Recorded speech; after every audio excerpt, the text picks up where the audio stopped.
Yo guys, and welcome to my review of episode 41 of Yu-Gi-Oh! Go Rush, the duel between Mitsuko and Denoa.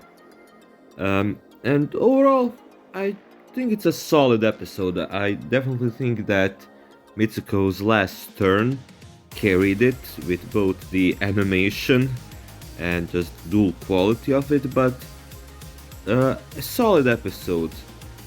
We finally reach Potner, Yandastar's planet. We find out that not when she was running away from Potner, she turned into a cat for some unknown reason. I do believe that we are going to get an answer to it. I don't think they would put that much emphasis if there wasn't a specific reason. And I'm guessing by the end of the show we're going to resolve that and she's going to go back to normal. I also think this episode was great for Mitsuko. She's one of those characters which I feel like needed some more, right? Her and Kawaii Tell really needed a little bit more attention from season 1 or from arc 1. So yeah, it's great, and I think depending on how they move forward with her, she definitely could really scale up.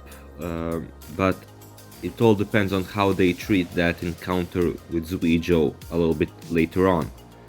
Denoa herself, I mean, it was the introduction episode, so you can't really get much from her. I do find it funny how, since Mitsuko is huge, they made the Nova really small, so that counter, I like that. But we now know we're heading to Velgear, and since whenever the show enters its beginning of the arc, I always like to put a few kind of weirder theories out there, and obviously we all know that the biggest theory right now is that by the end of this arc, or that after this arc, we are going to sevens, right? That's kind of the biggest theory. We're going to end this arc with the War of Velgear and then somehow transition into sevens. But the theory I have is that we've actually had it confirmed already.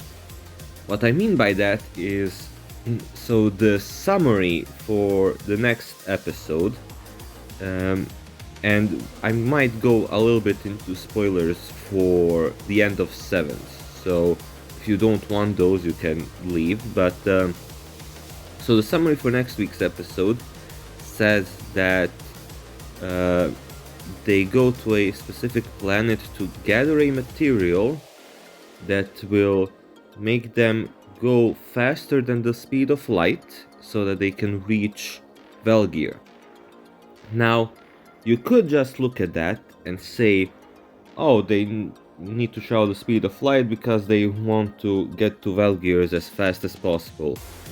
And sure, that makes sense, but let's keep in mind that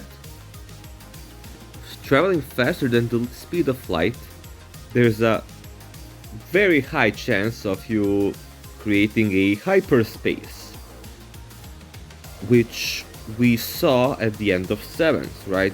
At the end of Yuga and Otis's duel, Yuga grabs Otis and they go high speed into space, creating a hyperspace, and that's how Yuga ended up here. And we know that Yugioh and Yugioh already knew about rush duels before coming here, and we know that they didn't exist here by the time that at least Yugioh arrived. So, what if the way that Yugioh and Yugioh got here was by traveling through light speed, and by doing that, they created a hyperspace which made them travel back in time, therefore being in the Go Rush universe, so to say. And now we're doing the opposite.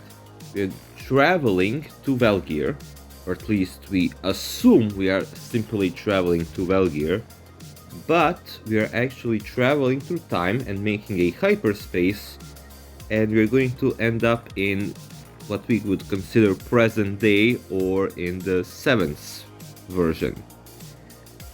It might be a little bit, of a crazier theory, but I think it makes sense. I don't think they would have made that much of an emphasis on the light speed travel.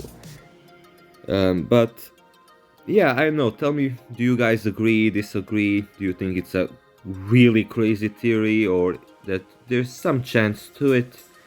And, as always, if you guys have any of your crazy theories for the beginning of the arc, let me know in the comments. And yeah, I guess we'll see you guys next week.